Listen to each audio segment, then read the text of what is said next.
This is the Healey Brothers Show. So this episode's me and Jason Healey. Think about it as essential information when you're trying to buy your first car. So Exciting times. it is a very exciting time, right? Maybe more stressful for the parent than for whoever's buying. It depends the how first old car. you are. If you're a city person, you're You might be a little 25 plus. older, yeah, it might be a little different. So first thing we'll jump in is understanding your needs and wants, right? So I don't know about you, my needs and wants are very simple. All I cared about was I wanted a manual car. Those were my needs and wants, but everyone's made different. You might be commuting, you might not be commuting. Like for me, my school was like 7 minutes down the road, so I didn't have to drive that far. Oh, I wasn't far either, so. So for me, I didn't care about having everything. Climate and terrain's a thing that goes into effect. You need all-wheel drive, so on and so forth. How would you tell people to kind of Well, first off, navigate their my needs and needs at my wants? first car was, I thought I was in Fast and Furious, so that's what I wanted for my first car. Anything that looked like What did that. you drive? I had a Mitsubishi Rally Art. Yeah. Yeah, I thought I was in Fast. I thought I was Brian O'Connor, but apparently not. Yeah. No, I. So, obviously, when you're a first-time buyer, you're obviously nervous. Obviously, some people are different ages, but when you're 16 to 18 year ages, it's very nervous. Well, if you're buying, you're usually probably not buying your first car at the time, but some people are. Mm-hmm. But when you're in your 20s and you're buying your first car, it can be a little nerve-wracking. I mean, it's a big purchase. It's probably the biggest one in your life so far. Definitely. Besides Such a- paying rent or if you bought a house young. So the first thing I want to say is when you come here, you have nothing to worry about. It's a stress-free environment. We have true professionals that are going to help you every step of the way, and they're going to give you peace of mind. But when coming to buy a car, we really need to know what your needs and wants. Are you just using it to drive to work? I think needs are probably the Yeah. most important thing. So where's your budget at? Do you have, like, how much are you making a month? Because you don't want to spend on a monthly payment as much as you're making a month. So that doesn't work well. Are you driving far distances? Are you commuting to the city? Because a lot of people up here do commute to the city. So there's a lot of things that go into it that will help you before you even get here to really get an idea of where you are at and what we can do to help you and what vehicle works for you.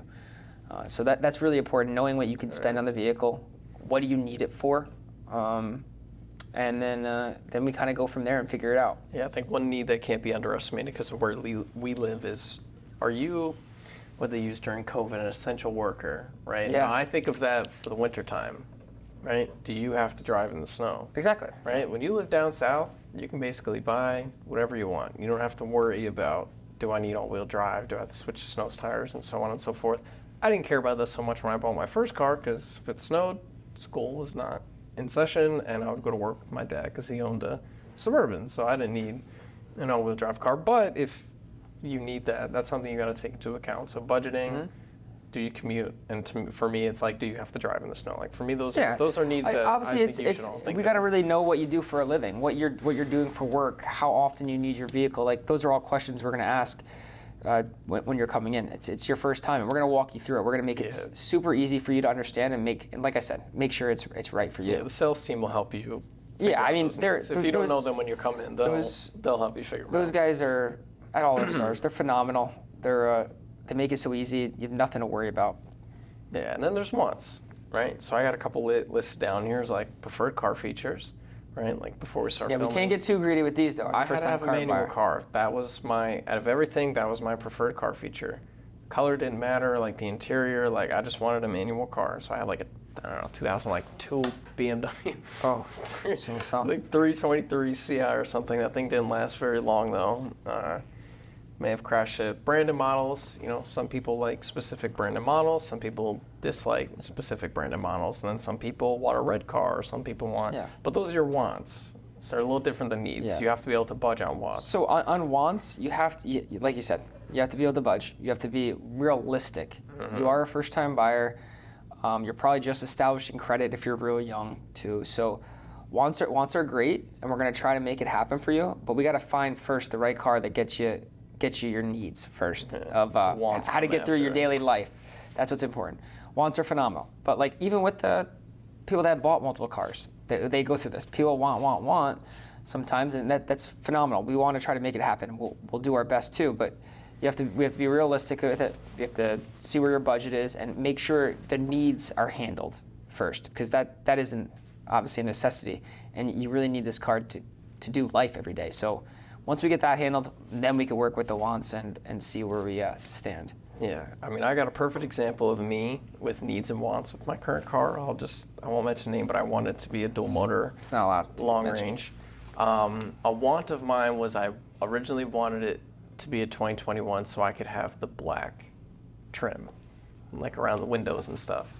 But when it came down to like with what I wanted to spend, if I wanted a 2021, it had to have a lot more miles on it compared to what I was going to get with a 2018. But it came at, I was losing the want of black trim, but I allowed gave in. I did give in. So like you have We'll to. talk about your car at another time. No, we don't have to talk about it. But you have to like put those wants to the side. Like that's one thing that I had to mull over, and I was just like, it's not worth having a car with like 30,000 more miles on it for the same price just for it to have black trim. Exactly, and we also on So your first car, we don't want it, if it costs more money, we don't want you to be in a financial hole. That's not fair to you. It's stressful. You have to find the right percentage of what you're earning a month, or we could even do a bi-weekly or weekly payment to make sure you're not overstressing your budget, and because we don't want to put you in that situation. It's not fair. It's not right. So with sitting in special finance, Steve and I edit in that office a lot. I'll realize a lot of people like bi-weekly payments when they're worried about finances. So that might be something if you're a first-time buyer that might actually make it a little. We always ask you, when do you get paid? Do you get paid weekly, bi-weekly, or monthly?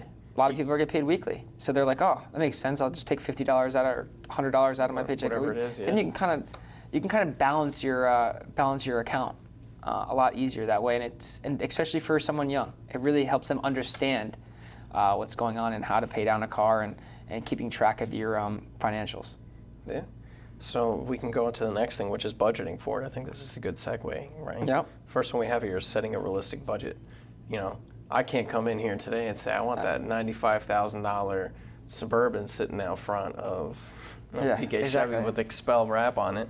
I have to be realistic. Like that's not in my budget. So, you know, I think that's something as a first-time buyer, you really got to be realistic about what you're able to spend. When you come in here, we're not going to say, or the bank will probably not say either if you're financing or leasing, like you're going to use 100% of your paycheck. Like it's just not happening. Let's be realistic. I think a good numbers. I don't want to say that 10% is probably fair or under for first-time buyer, but that's probably not even.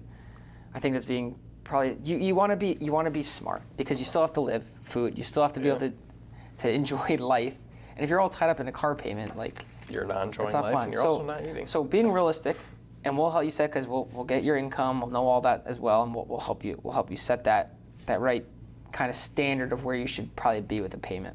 And the bank also knows whether to approve or not as well. They're not going to just let you get a $100,000 car making $20,000 a year. It doesn't work that way. So, and then the other thing that the first-time buyers need to understand, the sales team helps them understand this, is the other costs outside of your payment. Right? There's a lot more that goes into that. A lot of first-time buyers forget about that. You got your insurance, then maintenance, and fuel is a big thing. Yeah. So if you drive a lot, your fuel bill is going to be a lot more. So you might have to spend a little bit less on a car, right? Because now that fuel bill almost falls into the section of a need, right? Because you need to have that cost of fuel. And then maintenance can be expensive, or it can be inexpensive. Yeah. So also depends on your car. Certain depends new on how much you cars. drive. Certain new cars do come with maintenance packages. We also sell one that you could wrap into your payment. That's what I was going to say. So you could also there's other options to worry about, so you can kind of take that maintenance payment out of your way. Yep. Either you could buy ours, or some manufacturers have the built-in if you're buying a new car. But on a used car, you could buy our maintenance package, and you could pay for it monthly with your car payment. Yeah, I think for us, Hyundai and Jeep, I think, have good new car maintenance packages. Yeah, they do. I don't know the exact information off the top of my head. But There's a couple that have other ones. There's certain brands that have one, and they change all the time. But like I said, we have a maintenance package. It's very affordable, and you can put it in your payment. So it's something you could just peace of mind forget about. It also has other things in there that you can get discounts on if you want to do tires or something like that. So there are other options to make sure you budget. And as a young buyer, you want to budget. You want to know where everything is. You don't want to have unexpected costs. That's another thing we try to unexpected costs of fixing something. It's not cheap. It's an expensive world as we live in. Like milk is crazy expensive. Everything's more expensive. So if you have most of this stuff up front, it drastically helps. Like a used car, if you get a warranty or notice service contract, You can put that in your payment as well, and it also protects you. These things will go over and really help that first-time buyer budget. So, like I said, unexpected costs are not fun, and they're very costly. Can ruin your day if you get an unexpected cost. Exactly. Yeah. So now we talked about this with Joe, and a lot of it is understanding your financing options, right? Pros and cons of leasing are very simple for a first-time buyer. I want to touch on this first off. So for a first-time buyer, if you don't have a lot of established credit, like you've never had a loan before or have not had a credit card for a long time, the banks sometimes think that as, hey, they haven't established enough credit yet, they need a co-signer. So that's one thing. I needed a co-signer for, I think, my first 2 cars. Yeah, so that's one thing I really want first-time buyers to know, especially if you're young and you don't have a lot of established credit. You do have a credit card. Yes, you do have credit. But banks look at established credit, whether you had a loan before, you pay it on time, you have a history of paying your credit card for years. They do take a look at that because they're loaning out a lot of money to you. So we always say, like, we want to know where your credit is. We want to know what the banks think about it. But also be prepared to have a co-signer if need be, whether it's mom, dad, someone that's established, good credit, and then go from there, just as a backup plan. You might not need it. You might need it. So that's something to always have in mind. And also, if you're buying a car, make sure you have a good down payment. That always helps with the bank as well because the bank likes it a lot. So the bank likes cash up front. So that's another. There's a couple good little pointers that people forget, and they think it's not embarrassing to have a co-signer. If you have a good job and you're making it, and you also establish, so the next time you go to car, you do it by yourself. Yeah. So I was able to get my 3rd car by myself. I still remember I went to go buy the 2nd car. First car I financed was a WRX, and my stepmom co-signed for me. And then the next car I bought a Focus RS. And I still remember in the finance office, as she's signing the paperwork, she's like, you better keep this one, because she's the co-signer, and I didn't keep that one either. But I will still remember that. But then after that, my credit was established enough to buy whatever I wanted. It takes a little bit of time sometimes, but don't be shy. Make sure you have someone as a backup plan. I'm trying to think. And we also have tools to check your credit to see approvals. So yeah, I gotta think of age. I think I was probably 19 for both of those cars, but then by the time I was 20, I was okay to get them on my own. So I think that was a rough age for me. But I still remember her saying that in the finance office with Kevin. That was really funny. Yeah. Anyways, so now here listed I have buying and leasing. Leasing might be out of the picture if you're trying to get a car on your own, because what Joe had talked about with credit, like the OEM set them minimum 650 credit score. So leasing might be hard for a first-time buyer. Yeah, but you can still do it with a co-signer. But yeah, with a co-signer. But then now your needs and your wants really come into effect with leasing. Correct. If you're someone who travels a lot. Especially young kids usually like tech, so they like the new tech that comes out every couple of years. But you see leasing, you're like, oh wow, like this payment's a lot cheaper for me to lease this, whatever it is, 2024 Sonata. It's a lot cheaper for me to lease it. But if you're someone who just went away to college and you live here in Dutchess County and you decide to go up to like Binghamton or Oneonta and you travel back and forth a lot, you might not fall into very well with a lease, because it's a lot of miles and stuff like that. But like I said, these are all things you could find some stuff online, but the best bet is to get one of our professionals on the phone or chat with them and find out what works best for you. We'll get all the feedback you need. We'll give it back to you. We'll set the right expectations for you, and we'll go from there. But when you're a first-time buyer, you just have to be. It's a learning experience at the end of the day. So, and we're here to educate you to make sure you get the vehicle, because you have to live life, work, and probably one day have a family. So there's all that comes into the mix. So, but we're here to help you. Yeah. And then after that, next segment I have here is like research and comparison of cars. You can start this off on your own, right? And I know our website does a great job. You can filter it by you can filter it by color, you can filter it by engine, you can filter it by features. Like our website does a great job with you being able to. So I would say a first-time buyer probably knows how to research something better than their parents, their grandparents, and pretty much anyone. Based off better, age, better than, I mean, I don't think I'm that old, but a first-time buyer, if they're young, they know how to use a computer and their phones and find stuff. They know how to use it better than you? Is that what you're saying? Way better probably than me. I mean, they can go on TikTok, find a car comparison of the one they're looking at right off the bat. They can use ChatGPT to give you a holistic comparisons. There's so much they could do to review a vehicle, and I recommend they do. I really recommend a first-time buyer to look up where you're going to go do business, do a lot of homework online, look for comparisons, look on social media, look at third-party sites, and those comparisons Ask ChatGPT, and it'll literally show you both. ChatGPT is up to date comparison. now too. Yeah, You know, I have the new one, and 2018. it's pretty wild. So there's so many different things that you can do, and I highly recommend you do it. But most importantly, where you're going to go do business, you want to make sure they have good expectations, they have a good review, people say good things about them. And then So the research you're best- saying is more than just the car, like research. Yeah, where you're exactly. buying You the want to car know where from you're as doing well. business, and I think that's super important. Like when I go to a restaurant, I want to know what the restaurant's about. Another good thing is you want to see how that business too is going to help you if something goes wrong with your car. So see their service track record, see how their service departments are. That's so important because the health of your vehicle, if something goes wrong, you want to know that dealership has your back. And that's one thing I think I'd like to Healey to pride ourselves on. But no matter where you're buying a car for the first time, you really want to know that part. It's super, super important. And also, if you're buying a used car, you want to know that they're good at really putting that car through the inspection, making sure it's safe and ready for you to ready to go on the road. So that's another thing. It's quality as well. Yeah, there's really a lot that goes into it. But when it comes to a first-time buyer, they probably know more about the car than anyone. They're looking on every single possible platform, to man it. I mean, we have our social media team, and they have stuff everywhere on everything. It's phenomenal to see, and they're going to be real educated. We'll sort through the stuff they bring in, obviously the first-time buyers, because some stuff is maybe a different model slightly or a different trim or something like that. We'll sort that all out, or they saw a different payment on something else. But at the end of the day, like the amount of information you can get online and the amount of information you can get on our websites is all right in front of you. It's what you're going to see when you come in here. Whether it's the fees that you're worried about, you hear all the horror stories as young kids, like, oh, dealerships, like, another thing is our fees are all listed. You can go look on our website. They're going to be the same fees here, and it's all, most of it's mandated by the state. It's not anything where they're hidden fees like Jersey or anything like that, or other states.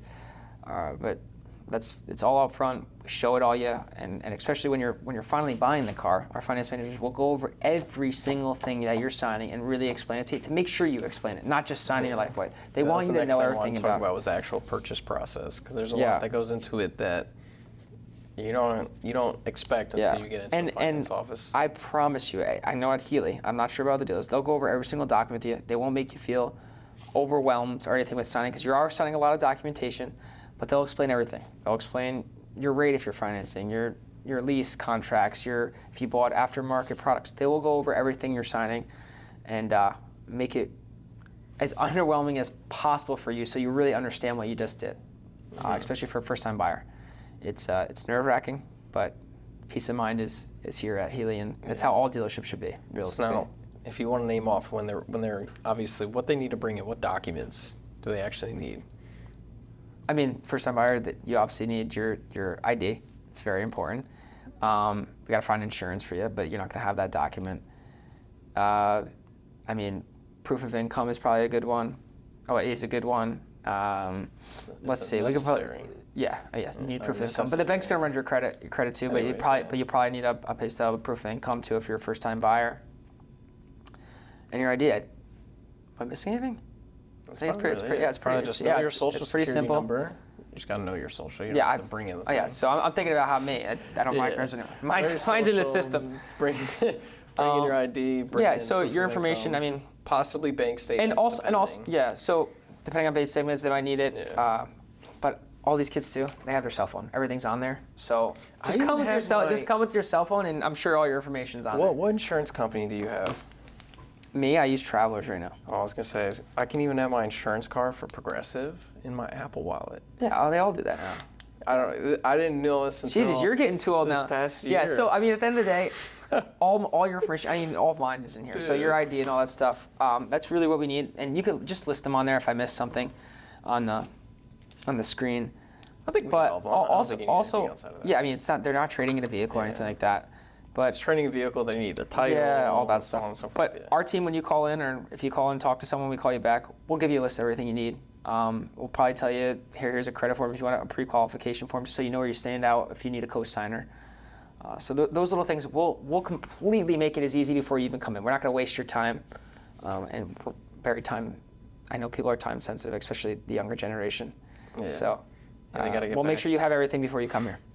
Yeah. So honestly, really, that's truly everything. So for anyone that is actually buying a car for the first time, I hope this helps you understand that's really Don't stress it. Don't stress it. It's not really a stressful process. And don't think of just the gotta horror think stories some- of car dealerships. yeah, you We're just here to gotta- help you. You just gotta think the process out, understand your needs and wants and everything, and Yep. And ask lots of questions. Yeah. Ask lots and lots of questions. Don't be afraid to ask a question. There's nothing dumb. It's your first time doing it, and you're going to do it probably a bunch more times in your life. So you might as well Yeah. really I learn mean, and understand the process.